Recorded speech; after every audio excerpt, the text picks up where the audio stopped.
Hello friends, ओम श्री गणेशाय नमः। जय श्री कृष्ण। आप सभी का स्वागत है आपके अपने यूट्यूब चैनल पर। फ्रेंड्स, आज हम आपको इस वीडियो में बताने जा रहे हैं पद्म पुराण के अनुसार वैशाख मास महात्म्य के अंतिम और 7वें अध्याय के बारे में।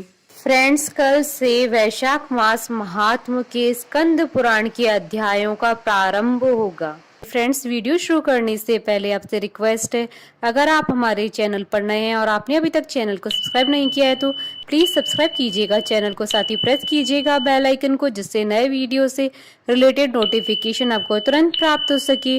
और वीडियो पसंद आने पर वीडियो को लाइक और शेयर जरूर कीजिएगा ताकि सभी भक्तों को इस वीडियो का लाभ प्राप्त हो सके। और कमेंट बॉक्स में जय श्री कृष्णा जरूर लिखिएगा।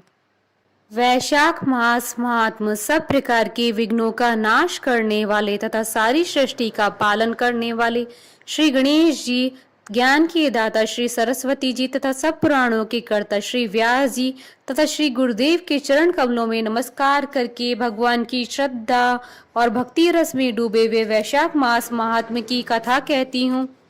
वैशाख मास की कथा में जो राजा महिरथ की कथा बताई गई है, उसमें बताया गया है कि सबसे पहले यमराज कहते हैं, हे ब्राह्मण, पूर्व काल की बात है। महिरथ नाम से विख्यात एक राजा थे। उन्हें अपने पूर्व जन्म के पुण्यों के फलस्वरूप प्रचुर ऐश्वर्य और संपत्ति प्राप्त हुई थी, परंतु राजा राज्य लक्ष्मी का सारा भार मंत्री पर रखकर स्वयं विषय भोग में आसक्त हो रहे थे। वे न प्रजा की ओर दृष्टि डालते थे और न ही धन की ओर। धर्म और अर्थ काम भी कभी नहीं देखते थे। उनकी वाणी तथा उनका मन कामिनियों की क्रीड़ा में आसक्त था। राज्य के पुरोहित का नाम कश्यप था। जब राजा को विषयों में रमते हुए बहुत दिन व्यतीत हो गए, तब पुरोहित ने मन में विचार किया कि जो गुरु मोहवश राजा को अधर्म से नहीं रोकता है, वह भी उसके पाप का भागी होता है। यदि समझाने पर भी राजा अपने पुरोहित के वचनों की अवहेलना करता है तो पुरोहित निर्दोष हो जाता है। उस दशा में राजा ही सारे दोषों का भागी होता है। कश्यप बोले, राजन, मैं तुम्हारा गुरु हूँ, अतः धर्म और अर्थ से युक्त मेरे वचनों को सुनो। राजा के लिए यही सबसे बड़ा धर्म है कि वह गुरु की आज्ञा में रहे। गुरु की आज्ञा का आंशिक पालन भी राजाओं की आयु, लक्ष्मी तथा सौख्य को बढ़ाने वाला होता है।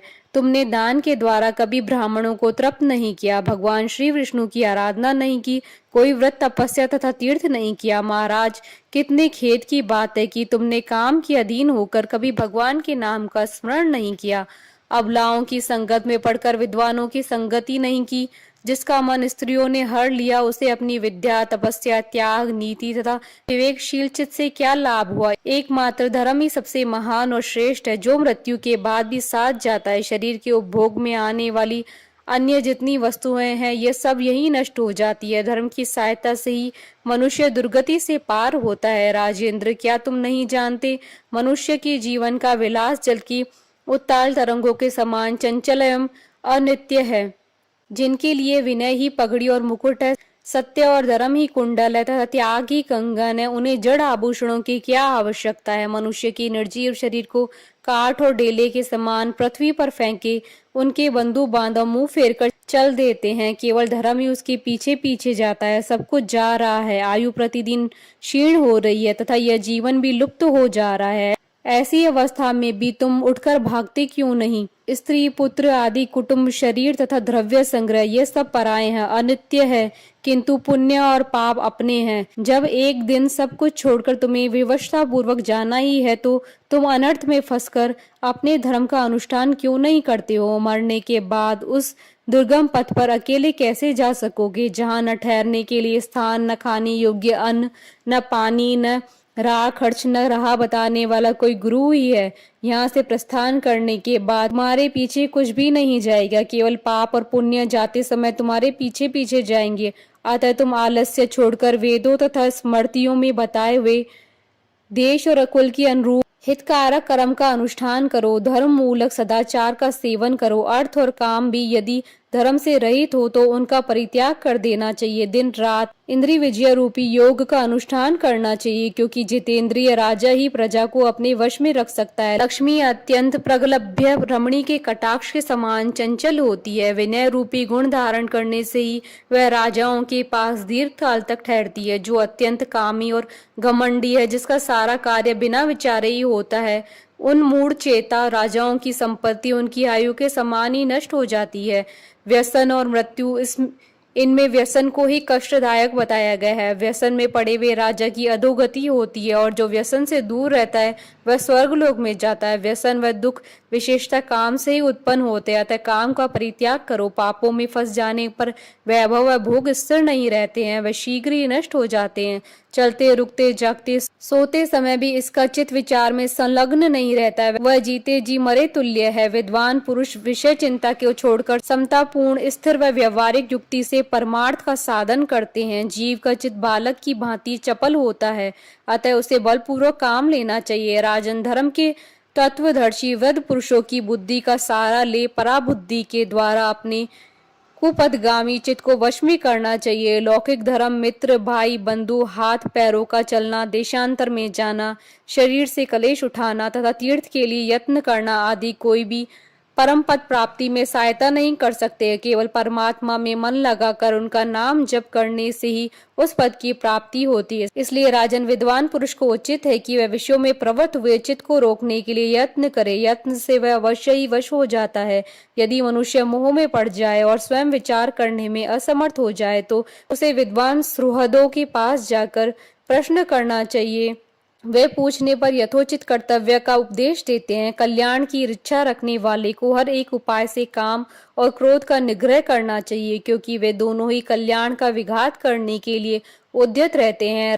हे राजन, काम बड़ा बलवान है, वह शरीर के भीतर रहने वाला महान शत्रु है। श्रेय की अभिलाषा रखने वाले पुरुष को उसके अधीन नहीं बोलना चाहिए, अतः विधि पूर्वक पालन किया हुआ धर्म ही सबसे श्रेष्ठ है। इसलिए तुम धैर्य धारण करके धर्म की आचरण करो। यह श्वास बड़ा चंचल है, जीवन उसी के अधीन है। ऐसी स्थिति में भी कौन मनुष्य धर्म के आचरण में विलंब करेगा। राजन, जो वृद्धावस्था को प्राप्त हो चुका है उसका चित्त भी इन निषिद्ध विषयों की ओर नहीं हटता। हाय, यह कितनी शोक की बात है पृथ्वीनाथ, इस काम के मोह में पड़कर तुम्हारी सारी उम्र व्यर्थ बीत गई है। अब भी तो अपने हित के साधनों में लगो। राजन, तुम्हारे लिए सर्वोत्तम हित की बात कहता हूँ, क्योंकि मैं तुम्हारा पुरोहित और तुम्हारे भले बुरे कर्मों का भागी हूँ। मुनीश्वरों ने ब्रह्म हत्या, सुरापान, चोरी, गुरुपत्नी गमन आदि महापातक बताए हैं। उनमें से मनुष्यों द्वारा मन, वाणी और शरीर से भी किए हुए जो पाप है उन्हें वैशाख मास समाप्त कर देता है। जैसे सूर्य अंधकार का नाश करता है, उसी प्रकार वैशाख मास पाप रूपी महान अंधकार को सर्वथा नष्ट कर डालता है। इसलिए तुम विधि पूर्वक वैशाख का व्रत पालन करो। राजन, मनुष्य वैशाख मास की विधि के अनुष्ठान द्वारा होने वाले पुण्य के प्रभाव से जन्म भर के लिए घोर पापों का परित्याग करके परम धाम को प्राप्त होता है। इसलिए महाराज, तुम भी इस वैशाख मास में प्रातः स्नान करके विधि पूर्वक भगवान मधुसूदन की पूजा करो।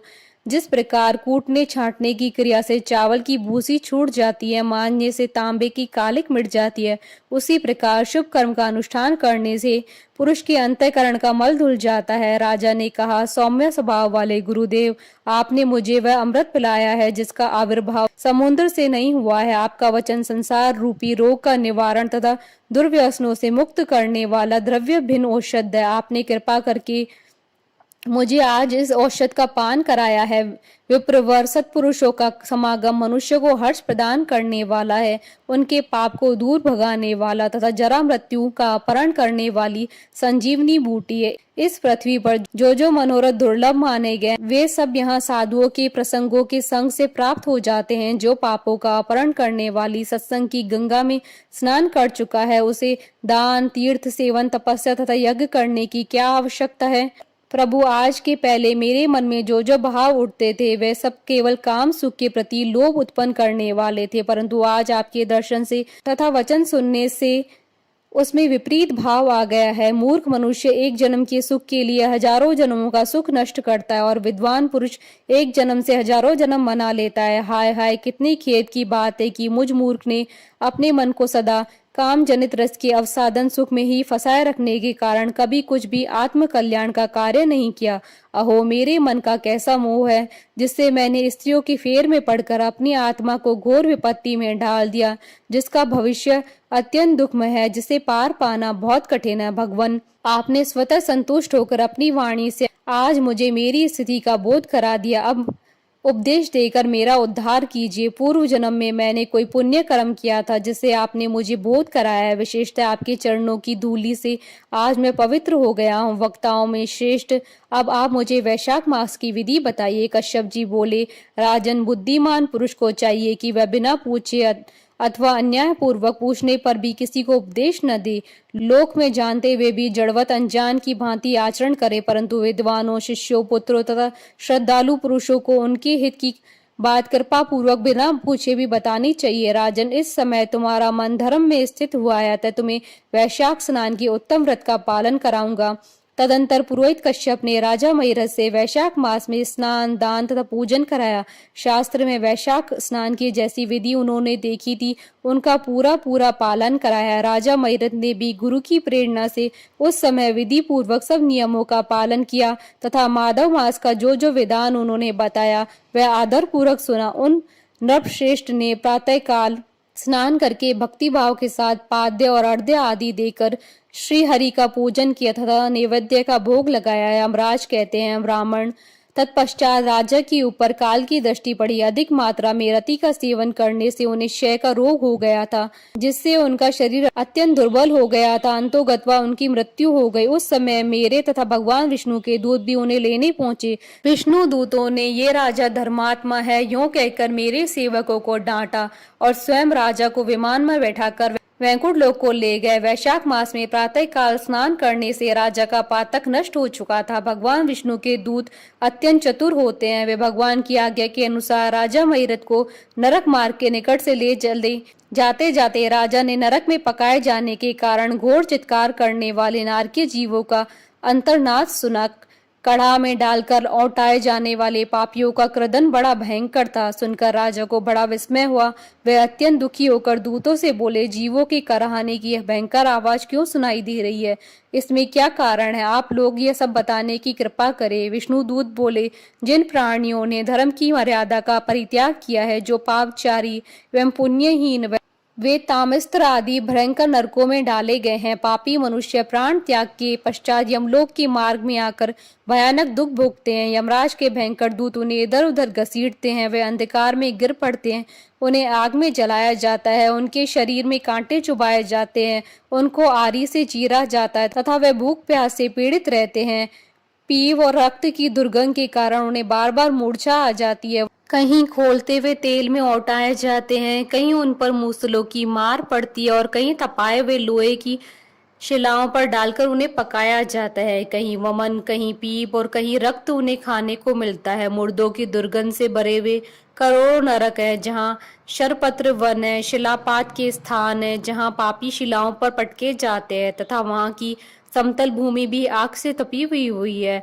इसके सिवा गर्म लोहे के, खोलते हुए तेल के, मैदा के, तपे हुए स्तंभ के तथा कूट शालवली नाम के नरक हैं। छुरे, कांटे, कील, उग्र ज्वाला के कारण शोभ एवं भय उत्पन्न करने वाले बहुत से नरक है। कहीं तपी हुई वैतरणी नदी है, कहीं पीप से भरे हुए अनेकों कुंड है। इन सब में पृथक पृथक पापियों को डाला जाता है। कुछ नरक ऐसे हैं जो जंगल के रूप में, वहाँ के पत्ते तलवार की धार के समान है, इसी से उन्हें असी पत्र वन कहते हैं। वहां प्रवेश करते ही नर नारियों के शरीर कटने और छिलने लगते हैं। कितने ही नरक घोर अंधकार तथा आग की लपटों के कारण अत्यंत दारुण प्रतीत होते हैं। उन्हें बार बार यातना भोगने के कारण पापी जीव नाना प्रकार के स्वरों में रोते हुए विलाप करते हैं। राजन, इस प्रकार ये शास्त्र विरुद्ध कर्म करने वाले पापी जीव कराहते हुए नरक यातना का कष्ट भोग रहे हैं।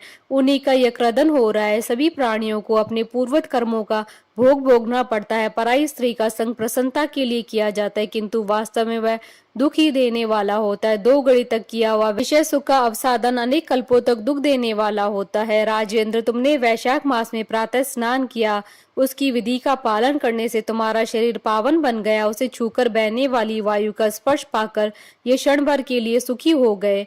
तुम्हारे तेज से इन्हें बड़ी तृप्ति मिल रही है। इसी से अब ये नरकवर्ती जीव कराहना छोड़ चुप हो गए हैं। पुण्यवानों का नाम भी यदि सुना या उच्चारण किया जाए तो वह सुख का साधक होता है तथा उन्हें छूकर चलने वाली वायु भी शरीर में लगने पर बड़ा सुख देती है।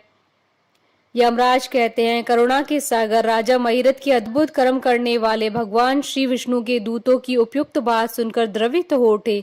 निश्चय ही साधु पुरुषों का हृदय मक्खन के समान होता है, जैसे नवनीत आग की आंच पाकर पिघल जाता है, उसी प्रकार साधु पुरुषों का हृदय भी दूसरों के संताप से संतप्त होकर द्रवित हो जाता है। उस समय राजा ने दूतों से कहा। राजा बोले, इन्हें देखकर मुझे बड़ी व्यथा हो रही है। मैं इन व्यथित प्राणियों को छोड़कर जाना नहीं चाहता। मेरी समझ में सबसे बड़ा पापी वही है जो समर्थ होते भी वेदनाग्रस्त जीवों का शोक दूर न कर सके। यदि मेरे शरीर को छूकर बहने वाली वायु के स्पर्श से ये जीव सुखी हुए हैं तो आप लोग मुझे इसी स्थान पर ले चलिए, क्योंकि जो चंदन वृक्ष की भांति दूसरों के ताप दूर करके उन्हें आनंदित करते हैं तथा जो परोपकार के लिए स्वयं कष्ट उठाते हैं, वे पुण्य आत्माएं संसार में वही संत है जो दूसरों के दुखों का नाश करते हैं तथा पीड़ित जीवों की पीड़ा दूर करने के लिए जिन्होंने अपने प्राणों को तिनके के समान निछावर कर दिया। जो मनुष्य सदा दूसरों की भलाई के लिए उद्यत रहते हैं, उन्होंने ही इस पृथ्वी को धारण कर रखा है। जहाँ सदा अपने मन को सुख मिलता है, वह स्वर्ग भी नरक के समान है।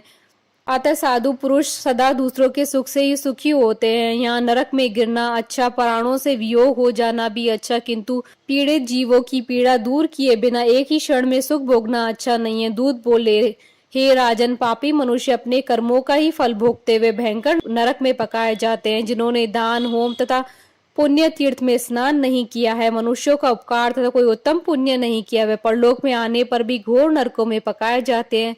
जिनका शील स्वभाव दूषित है, जो दुराचारी है, व्यवहार में निंदित है, दूसरों की बुराई करने वाले एवं पापी हैं, वे नरकों में पड़ते हैं। जो पापी अपने मर्म भेदी वचनों से दूसरों का हृदय विदीर्ण कर डालते हैं तथा जो पराई स्त्री के साथ विहार करते हैं, वे नरकों में पकाए जाते हैं। महाभाग भूपाल, आओ अब भगवान के धाम को चलो, तुम पुण्यवान होते, तुम्हारा यहाँ ठहरना उचित नहीं है। राजा ने कहा, विष्णु दूतगण, यदि मैं पुण्यात्मा हूँ तो इस महाभयंकर यातना मार्ग में कैसे लाया गया? मैंने कौन सा पाप किया था तथा किस पुण्य के प्रभाव से मैं विष्णु धाम को जाऊंगा? आप लोग मेरे इस संशय का निवारण करो। दूत बोले, राजन, तुम्हारा मन काम के अधीन हो गया था, इसलिए तुमने कोई पुण्य यज्ञ अनुष्ठान अथवा यज्ञ विशिष्ट अन्न का भोजन नहीं किया, इसलिए तुम्हें इस मार्ग से लाया गया। किंतु लगातार 3 वर्षों तक तुमने अपने गुरु की प्रेरणा से वैशाख मास में विधि पूर्वक प्रातः स्नान किया तथा महापापों और अति पापों की राशि का विनाश करने वाले भक्त वत्सल विश्वेश्वर भगवान मधुसूदन की भक्ति पूर्वक पूजा की।